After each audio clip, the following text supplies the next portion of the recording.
আফগানিস্তানে বিমান হামলা চালিয়েছে পাকিস্তান। আফগান কর্তৃপক্ষের দাবি, মধ্যরাতে দেশটির দক্ষিণ পূর্বাঞ্চলীয় খোস্ত প্রদেশে একটি বাড়িতে ওই বোমা হামলা চালানো হয়েছে। এতে অন্তত 10 জন নিহত হয়েছেন। নিহতদের 9 জন শিশু এবং অন্যজন নারী।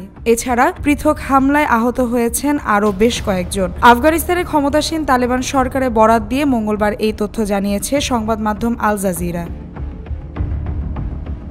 মঙ্গলবার তালেবান সরকারের মুখপাত্র জবিউল্লাহ মুজাহিদ জানান, খোস্ত প্রদেশের গরবুজ জেলায় মধ্যরাতে এই হামলা হয়।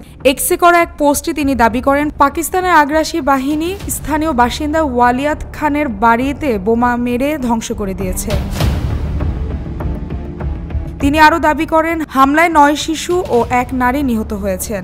মুজাহিদ জানান, এর পাশাপাশি উত্তর পূর্বাঞ্চলের কুনার ও পূর্বাঞ্চলের পাকতিকা প্রদেশেও আরও কয়েকটি বিমান হামলা হয়েছে।